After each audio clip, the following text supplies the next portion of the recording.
ceux qui n'ont pas souillé leurs vêtements blancs. Apocalypse 3, versets 1 à 6. Le passage dit ici « Tu as assar de quelques hommes qui n'ont pas souillé leurs vêtements, ils marcheront avec moi en vêtements blancs parce qu'ils en sont dignes. » Marcher en blanc signifie qu'ils ont défendu leur foi dans la justice de Dieu.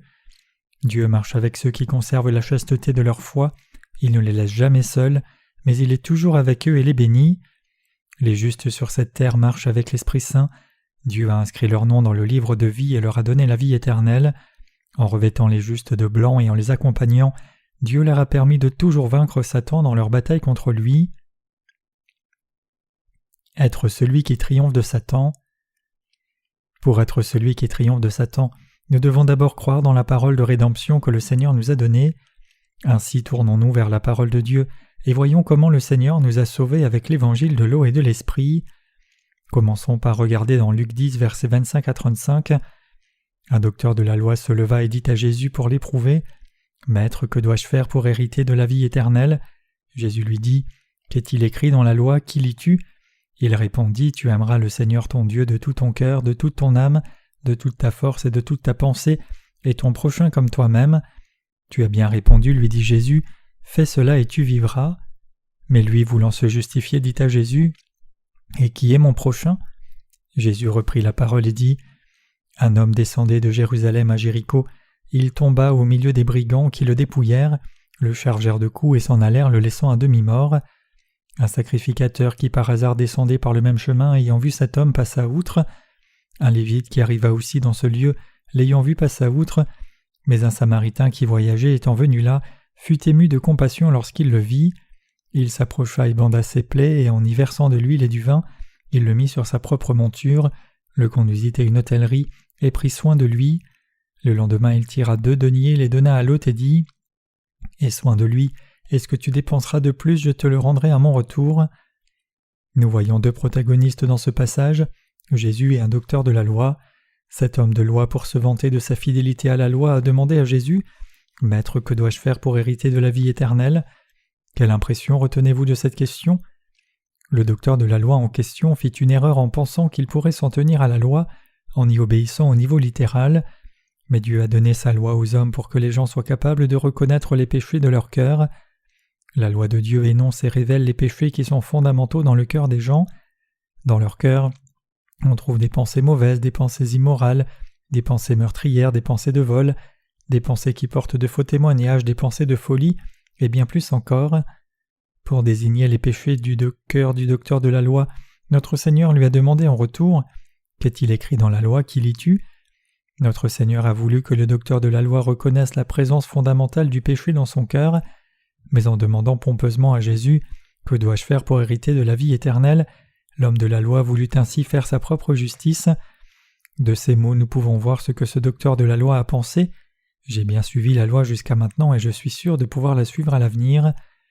Mais nous devons réaliser que la loi donnée par Dieu ne peut être gardée que par Dieu lui-même et qu'il n'y a personne d'autre, pas même une seule personne, qui peut complètement garder sa loi.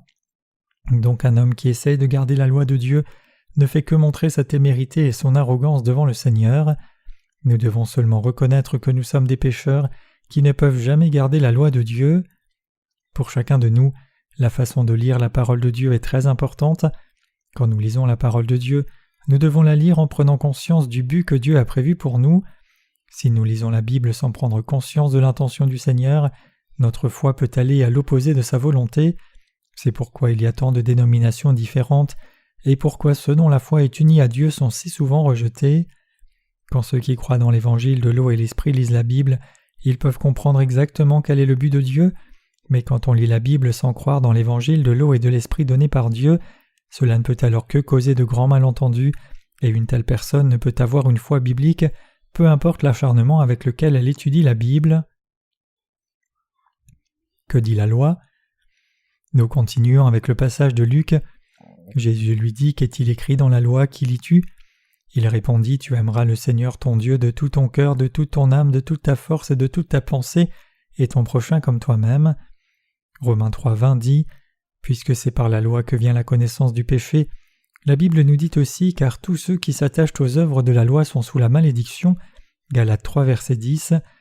La loi nous fait non seulement devenir de plus grands pécheurs, nous qui sommes nés pécheurs, mais elle révèle aussi les raisons pécheresses de nos œuvres, d'où la phrase « Car tous ceux qui s'attachent aux œuvres de la loi sont sous la malédiction ».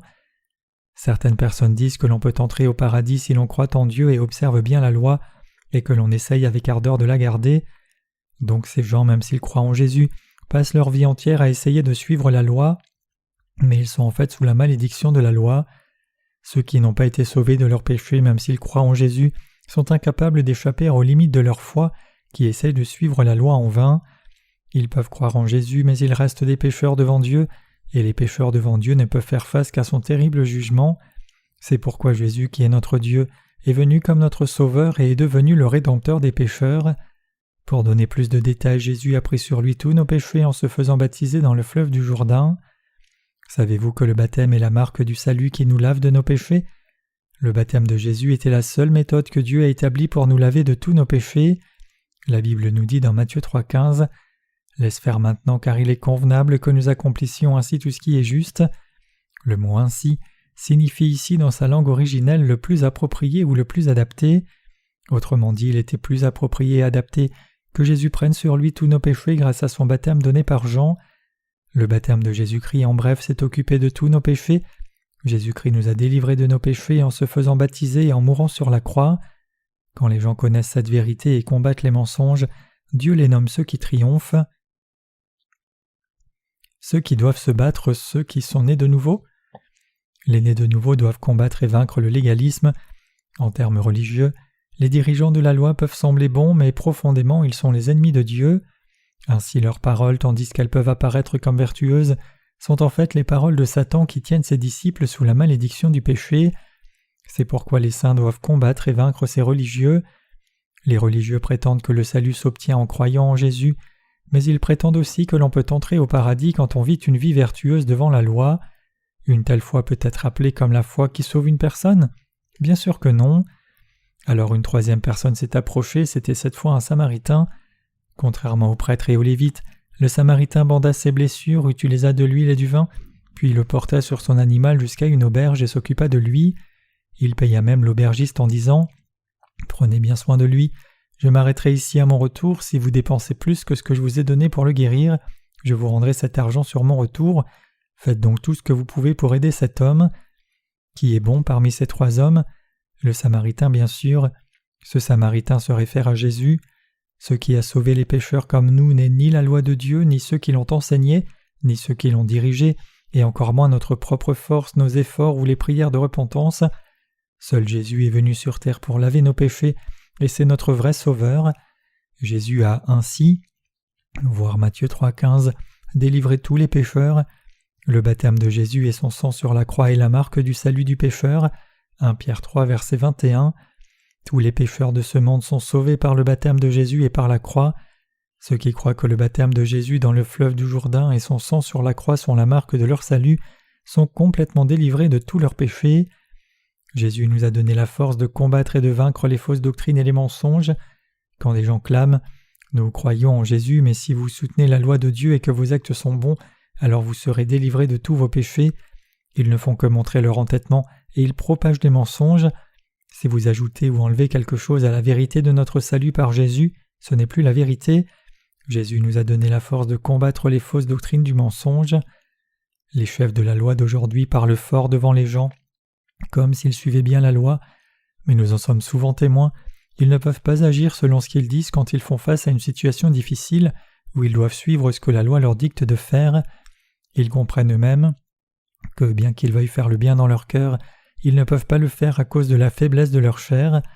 En cachant leur faiblesse et en se cachant dans les formalités religieuses, ils trompent les autres et les changent en ce même fardeau. Comme le prêtre et le lévite dans ce passage, les hommes de loi aujourd'hui suivent aussi une double règle, en passant de l'autre côté à chaque fois que leur obligation leur exige de faire des sacrifices. C'est l'impuissance de l'homme par rapport à la loi de Dieu. Les gens cachent celle-ci en la masquant dans un beau vêtement appelé religion, mais tous ceux qui se cachent devant le Seigneur ne peuvent pas être sauvés. Seuls ceux qui reconnaissent le fait qu'ils sont coupables en se montrant sur leur véritable jour, selon la mesure de la loi, peuvent être délivrés de tous les péchés par la parole de vérité de l'eau et de l'esprit. Seul Jésus n'est pas pécheur, et lui seul sauve les pécheurs en les trouvant et en les rencontrant.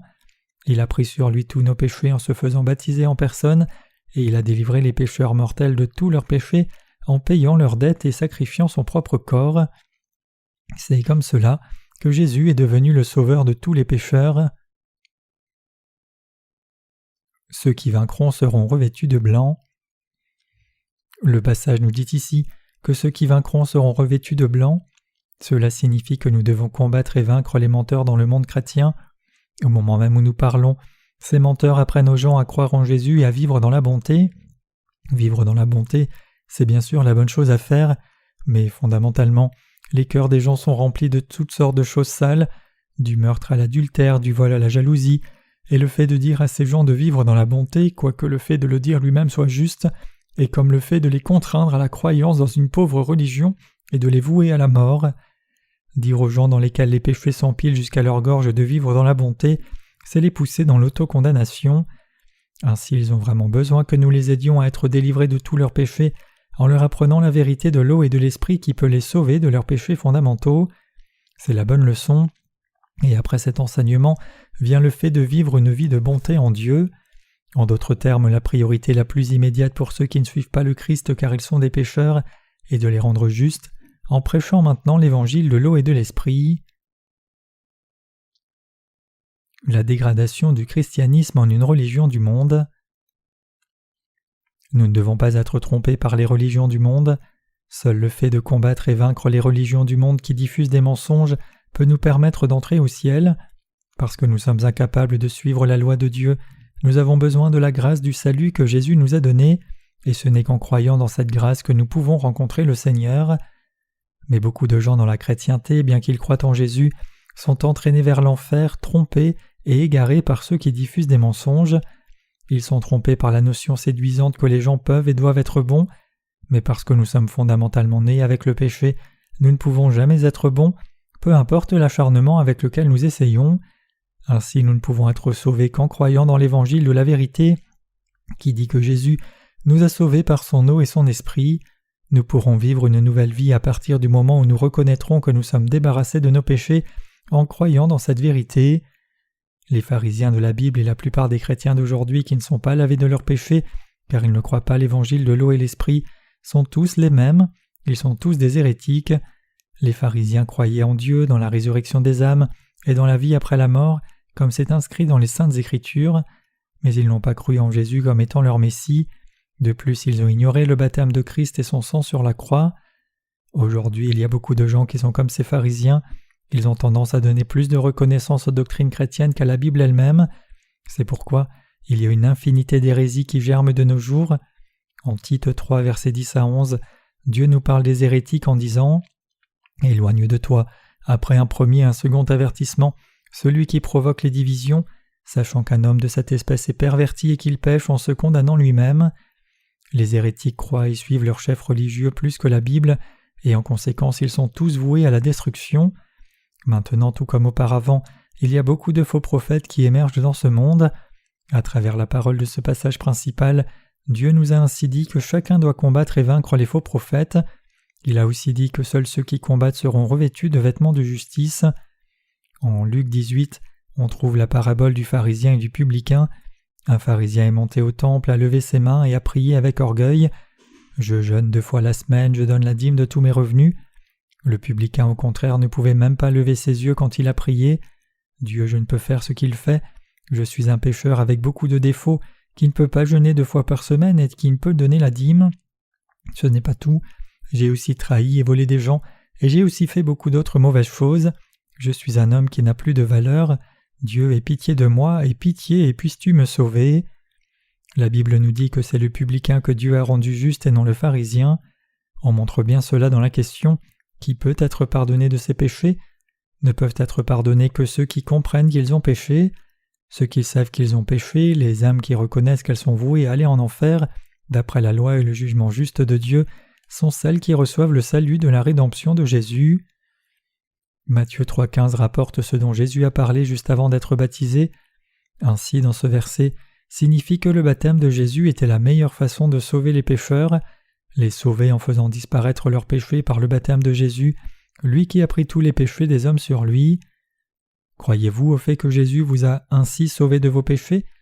Le Seigneur a pris sur lui tous vos péchés quand il a été ainsi baptisé. Il a alors porté tous les péchés du monde à la croix et a payé le prix de tous ces péchés avec son propre sang. Vous devez croire cela pour que votre âme vive.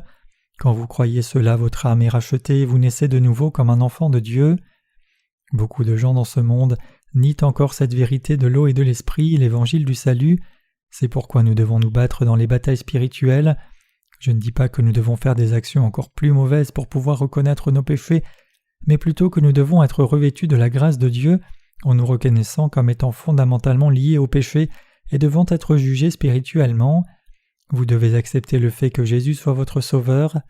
Tous ceux qui veulent être sauvés doivent croire en Jésus Rédempteur, qui a pris sur lui tous nos péchés et a été jugé à notre place. Ce n'est qu'à ce moment-là qu'il est possible de ne plus avoir de péché dans notre cœur. Votre cœur contient-il du péché actuellement ? Ceux qui pensent qu'ils ont du péché dans leur cœur doivent d'abord connaître la loi de Dieu. Selon la loi de Dieu, le salaire du péché c'est la mort. Si vous avez péché, vous devez donc mourir. Si vous mourrez sans expier vos péchés, vous serez jugé et envoyé en enfer. Parce que personne dans ce monde ne peut s'arrêter de pécher, chacun ne peut éviter d'être envoyé en enfer devant la loi de Dieu. C'est pourquoi Dieu, ayant pitié de nous, nous a sauvés en envoyant son Fils unique Jésus-Christ sur cette terre, ayant ainsi, Matthieu 3,15, pris sur lui tous les péchés du monde grâce à son baptême dans le fleuve du Jourdain, et jugé sur la croix à notre place pour qu'il puisse nous envoyer au ciel. Nous ne pouvons pas être sauvés grâce à nos bonnes actions. Les gens peuvent avoir différents niveaux d'hypocrisie, mais néanmoins chacun est un hypocrite et personne ne peut complètement atteindre la bonté parfaite. Aussi les gens ne peuvent pas être délivrés de tous leurs péchés, sinon au moment où ils croient au salut par l'expiation de Christ. C'est la vérité fondamentale de la Bible.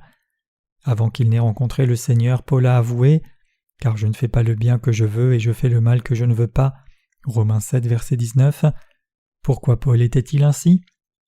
Parce que les hommes sont incapables de faire le bien. Chacun sait que faire le bien est la chose juste à faire, mais personne n'est fondamentalement capable de le faire. C'est quelque chose d'entièrement différent en degré et en dimension, au niveau des désirs de la chair, que même les justes possèdent. C'est pourquoi les gens ne sont sauvés qu'en croyant dans l'évangile de la vérité que le Seigneur leur a apporté. Comment Dieu a-t-il fait, étant juste et sans péché, pour accepter des êtres aussi malpropres et sales que nous ? Dieu nous a sauvés et embrassés grâce à notre Seigneur Jésus. Il a pris sur lui tous les péchés de l'humanité par son baptême par Jean, le grand prêtre de l'humanité. Il a porté ses péchés jusqu'à la croix et a été jugé à notre place. Croyez-vous en Jésus ? Croire en Jésus, c'est croire dans ce qu'il a fait pour nous. La façon de se tenir devant Dieu. Caïn et Abel sont nés d'Adam et Ève, les premiers parents de l'humanité. Quand Adam et Ève ont péché, Dieu a tué un animal à leur place et les a revêtus de sa peau. Cela enseigne aux hommes deux lois de Dieu. La première est la loi de la justice de Dieu où la mort est le salaire du péché, et l'autre est sa loi d'amour où les sacrifices sont utilisés pour recouvrir les péchés honteux des hommes. Adam et Ève furent trompés par Satan et péchèrent devant Dieu. Indépendamment de la manière par laquelle ils ont péché, ils auraient dû être mis à mort car le salaire du péché est de mourir selon la loi de Dieu. Mais au lieu de cela, Dieu a tué un animal et les a revêtus de sa peau. C'était le présage symbolique de l'expiation sacrificielle à venir. Après avoir commis le péché, Adam et Ève ont cousu des feuilles de vigne et s'en sont fait des couvertures. Mais ces feuilles de vigne ne pouvaient pas tenir longtemps car elles se desséchaient au soleil, se cassant et tombant en morceaux quand ils bougeaient, et étant ainsi incapables de couvrir leurs défauts. Ainsi, à cause du fait qu'Adam et Ève essayèrent en vain de couvrir leur honte avec des feuilles de vigne, Dieu tua un animal, fabriqua des tuniques avec sa peau et les en revêtit. Autrement dit, Dieu a couvert la honte des pécheurs grâce aux offrandes sacrificielles. Cela nous parle de l'amour de Dieu et de son juste salut. Adam et Ève se sont rendus compte que Dieu avait tué l'animal à leur place et qu'il avait lui-même couvert leur honte et les avait sauvés. Ils ont alors transmis cette foi à leurs enfants. Adam avait deux fils, Caïn et Abel. Caïn, le premier fils, a donné à Dieu en offrande des produits de ses propres efforts, tandis que l'offrande d'Abel était un agneau abattu d'après la loi d'expiation de Dieu. Quelle offrande Dieu a-t-il acceptée ? Ces deux offrandes sont un des événements clés de l'Ancien Testament qui a montré le contraste entre l'offrande de foi et celle de la pensée de l'homme. Dieu a accepté l'offrande d'Abel. La Bible nous dit que Dieu a refusé l'offrande de Caïn, le fruit de la terre et de son travail, mais au lieu de cela, il accepta l'offrande d'Abel, les premiers-nés de son troupeau et leur graisse. Abel a aussi apporté les premiers-nés de son troupeau et leur graisse, et le Seigneur a respecté Abel et son offrande, dit la Bible. Dieu a reçu l'offrande d'Abel et son sacrifice dans la joie. De ces paroles, nous devons être capables de lire ce que Dieu veut dans son cœur. Comment Dieu fait-il pour nous accepter ? Nous sommes chaque jour tellement inférieurs aux attentes de notre Seigneur. Comment pouvons-nous un jour espérer nous tenir devant Dieu ? Il n'y a qu'une manière qui nous permet d'aller auprès de Dieu, une seule manière, et Dieu l'a écrite pour nous. Ce n'est que par l'offrande, pas l'offrande de nos actes, mais l'offrande de notre foi. C'est la seule chose que Dieu accepte. Quelle est la foi qu'Adam et Ève ont transmise à leurs enfants ? C'est la foi des tuniques de peau. Autrement dit, c'est la foi qui croit dans l'expiation par l'offrande sacrificielle. Aujourd'hui, c'est la foi dans l'évangile de l'eau et du sang de Jésus. Je crois que tous mes péchés ont été emportés par le baptême de Jésus et son sang, et qu'il a été jugé à ma place. Je donne cette foi comme mon offrande. Je crois que le Seigneur a emporté tous mes péchés quand il a été baptisé. Je crois que l'on a transféré tous mes péchés sur Jésus. Comme Dieu l'a promis dans l'Ancien Testament, Jésus-Christ m'a rendu sans péché en étant l'agneau sacrificiel et en mourant à ma place. Je crois dans ce salut. Quand nous nous tenons devant Dieu, croyant dans le fait que le Seigneur nous a ainsi sauvés, Dieu accepte l'offrande de cette foi et nous embrasse. Pourquoi ? Parce qu'uniquement grâce à son offrande sacrificielle, nous sommes devenus sans péché et justes devant Dieu. Dieu nous a acceptés parce que nous lui avons donné l'offrande de notre foi qui croit en Jésus comme notre Sauveur. Quand Dieu a accepté le sacrifice de Jésus, il nous a ainsi acceptés dans le Christ. C'est parce que nous avons transféré tous nos péchés sur l'offrande. Parce que le jugement de notre péché a été transféré sur cette offrande, nous nous sommes libérés de nos péchés. C'est la justice de Dieu. C'est aussi l'amour et le salut parfait de Dieu. Nous aussi offrons la foi d'Abel. La Bible nous dit que Dieu a accepté l'offrande de foi d'Abel avec joie. Que serait aujourd'hui l'offrande que Dieu accepterait de nous ? Quand nous croyons du fond du cœur que Jésus est notre Sauveur, qu'il s'est occupé de tous nos péchés et qu'il a été jugé pour nous, et quand nous donnons à Dieu cette foi, Dieu nous accepte par l'offrande de cette foi. Indépendamment de la bassesse de nos actes, parce que l'on a passé sur Jésus tous nos péchés, et parce que Jésus a été jugé à notre place, Dieu le Père a trouvé nos péchés dans son Fils et non en nous. Dieu a ainsi donné tous nos péchés à son Fils, il l'a jugé à notre place, l'a ressuscité 3 jours après et l'a fait s'asseoir à sa droite. Dieu a sauvé tous ceux qui croient cela, il a accepté notre offrande de foi. Sans Jésus-Christ, nous ne pourrions jamais nous tenir debout devant Dieu.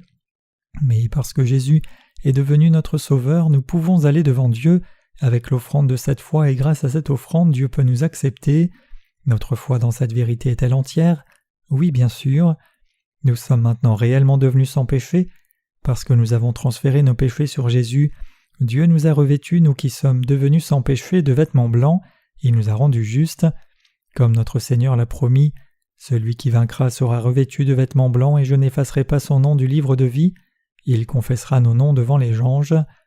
Dans l'église de Dieu de Sardes, il y en avait quelques-uns qui ont marché avec le Seigneur en blanc. Aucun autre que ceux-ci n'étaient les serviteurs de Dieu, ses enfants et ses saints. Dieu a accepté l'offrande d'Abel, et il a aussi accepté Abel, mais Dieu n'accepte pas d'offrandes si elles ne sont pas entières. Dieu n'a donc pas accepté Caïn et son offrande. Pourquoi Dieu n'a-t-il pas accepté Caïn et son offrande ?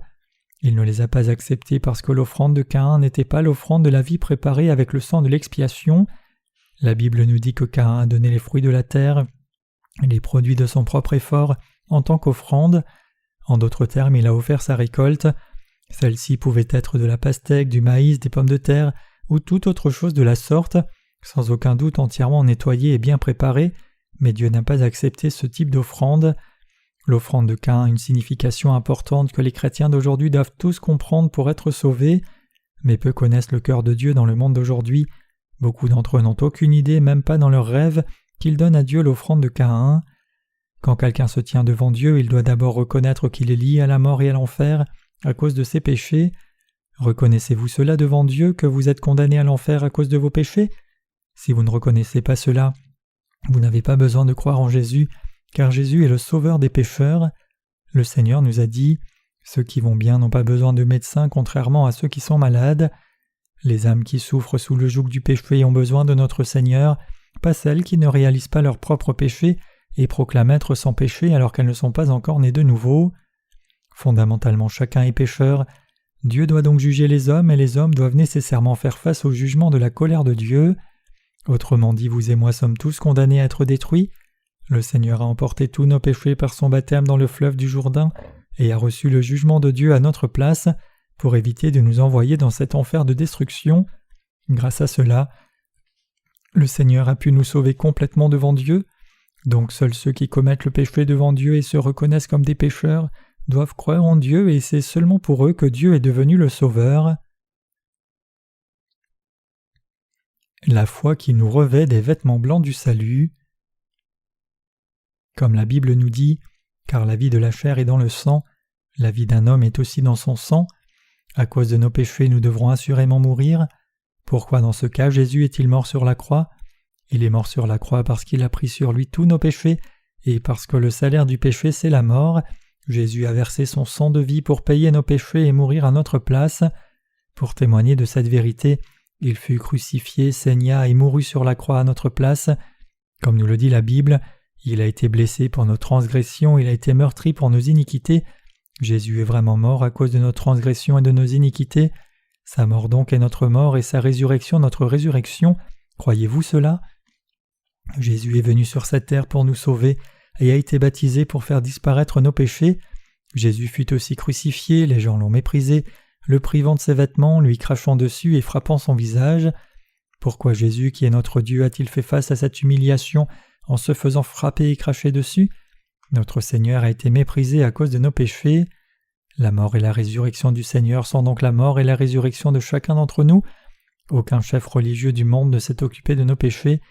Ni Mahomet, ni Bouddha, ni aucun autre dans ce monde n'a renoncé à sa vie pour nos péchés. Mais Jésus-Christ, le Fils de Dieu, est venu sur cette terre et a pris sur lui nos péchés par son baptême dans le fleuve du Jourdain et nous a rendus sans péché. Et pour nous délivrer de la mort, de notre jugement, de notre destruction et de la malédiction, il donna sa propre vie. Donc, comme nous le dit la Bible, vous tous qui avez été baptisés en Christ, vous avez revêtu Christ. Notre foi doit être revêtue du vêtement de la justice, rachetée de nos péchés, en croyant au baptême de Jésus qui a emporté tous nos péchés. Cette foi au baptême de Jésus inclut ainsi la foi dans notre mort et notre résurrection. Dieu a fait de nous ses enfants en regardant notre foi qui croit dans son Fils, c'est la réception. Dieu nous reçoit en regardant l'offrande de notre foi que nous apportons devant lui. Il ne nous reçoit pas en regardant nos actions, mais il nous reçoit comme ses enfants en regardant notre foi au Fils de Dieu comme notre Sauveur, qui porta sur lui nos péchés, fut jugé à notre place et ressuscita. Ceci, mes frères et sœurs bien-aimés, c'est la vraie foi. Nous sommes sauvés, non pas selon nos propres actions, mais nous sommes revêtus d'habits blancs grâce aux œuvres de Jésus-Christ. Aucun homme ne peut faire un acte à 100% pur. Pour que nos cœurs deviennent sans péché, nous devons renoncer à notre propre effort futile, et au lieu de cela ne croire qu'au Seigneur comme étant notre Sauveur. En croyant cela et seulement cela, nous pouvons être revêtus d'habits blancs. Nos noms seront alors écrits dans le livre de vie, et nous serons approuvés par Dieu devant les anges. Jésus lui-même nous reconnaîtra comme les enfants de Dieu en disant « Je vous ai sauvés, vous êtes justes parce que j'ai fait disparaître tous vos péchés ». C'est la signification exacte du passage principal de l'Apocalypse dont nous avons discuté jusqu'ici. Nous pouvons être rachetés seulement en entrant dans l'Église de Dieu et les rachetés ne se trouvent que dans son Église. Dieu le Père nous a reçus en regardant notre foi dans son Fils. Quoique dans nos infirmités et nos défauts nous ne puissions pas nous empêcher de nous égarer sur une base quotidienne et tomber constamment dans les faiblesses, Dieu a vu notre foi dans son Fils, et à cause de cette foi il nous a reçus comme il a reçu son propre Fils. Notre Seigneur nous a sauvés, et il nous a revêtus de vêtements blancs. La foi dans l'absence de péché dans nos cœurs est la preuve que nous sommes revêtus d'habits blancs. Le Seigneur nous a promis que quand nous serons debout devant lui avec nos cœurs revêtus de vêtements blancs, il transformera notre chair en des corps glorifiés. Dans ce monde, il y a des églises de Dieu où les justes et les serviteurs de Dieu peuvent être trouvés. Ceux qui sont revêtus de vêtements blancs sont dans ces églises, et Dieu travaille à travers ces églises et ses serviteurs. Retournons à Apocalypse 3, verset 5 de nouveau. « Celui qui vaincra sera revêtu ainsi de vêtements blancs. Je n'effacerai point son nom du livre de vie, et je confesserai son nom devant mon Père et devant ses anges. » Une condition préalable que Dieu nous a donnée dans ce passage est le fait qu'il revêtira de vêtements blancs seulement celui qui vaincra. Nous devons vaincre. Mais ceux qui croient en Jésus et qui croient aussi que leurs péchés quotidiens seront pardonnés grâce à leur confession quotidienne ne sont pas ceux qui ont vaincu Satan dans leur combat contre lui, mais ceux qui ont été vaincus. Les gens avec une telle foi ne pourront jamais être revêtus de vêtements blancs, ils ne pourront jamais devenir des justes. Seuls ceux qui triomphent croient au travail parfait du salut du Seigneur. Le Seigneur vous a déjà donné la foi qui peut vaincre les fausses doctrines, comme celle de la sanctification ou la justification. Dieu nous a aussi sauvés grâce à son vrai évangile, l'évangile du baptême et du sang, pour que nous puissions combattre et vaincre les faux évangiles qui ne nous apportent pas le parfait salut et la libération de l'emprise de Satan. Nous devons seulement transférer nos péchés par la foi, reconnaître concrètement dans nos cœurs que nous avons en effet transféré tous nos péchés sur Jésus, et nous devons croire que nous sommes morts quand Jésus est mort, et qu'il est mort à notre place. Nous devons aussi croire que Jésus est ressuscité pour nous laisser revivre. Une fois que nous aurons cette foi concrète dans la vérité, Dieu, en regardant notre foi, nous approuvera comme des justes. Voici en fait la signification de cette parole. Mais à tous ceux qui l'ont reçue, à ceux qui croient en son nom, elle a donné le pouvoir de devenir enfants de Dieu. Jean 1, verset 12. Les gens ne deviennent pas des enfants de Dieu en disant « Je crois en Jésus » quand ils n'ont aucune connaissance correcte de Jésus. La parole de Dieu continue. Eux qui sont nés non du sang, ni de la volonté de la chair, ni de la volonté de l'homme, mais de Dieu. C'est vrai, devenir des enfants de Dieu n'est possible que grâce à la foi. Pour cela, nous devons donc combattre et vaincre les menteurs. Ceux qui ont reçu la rémission des péchés en triomphant ainsi des menteurs doivent marcher avec Dieu en triomphant aussi des désirs de leur chair. Ils doivent vivre autrement dit selon la volonté de Dieu. Qu'est-ce donc alors que la volonté de Dieu ? La volonté de Dieu, c'est que ceux qui ont été revêtus de vêtements blancs s'unissent et servent son évangile. Sa volonté pour les justes est bien qu'ils puissent vivre à part, qu'ils se réunissent pour adorer, servir et louer Dieu et diffuser l'évangile aux pécheurs pour qu'eux aussi puissent être revêtus de vêtements blancs, vivre pour travailler à sauver des âmes et la vie des gens de Dieu, la vie de ses serviteurs. Quand nous vivons une telle vie, non seulement Dieu nous revêt de sa justice, mais il nous donne aussi toutes les bénédictions, autant la prospérité sur cette terre que les bénédictions spirituelles du ciel. En nous faisant prêcher cet évangile à tous ceux qui nous entourent, il les revêt aussi de vêtements blancs. Dieu a revêtu de blanc tous les justes et tous ceux qui les entourent. Dieu nous a permis de vaincre dans notre combat contre le mensonge en croyant dans la parole de vérité, et il a donné la bénédiction d'être revêtus du vêtement blanc pour les justes, qui vaincront ainsi dans cette lutte spirituelle. Louez le Seigneur.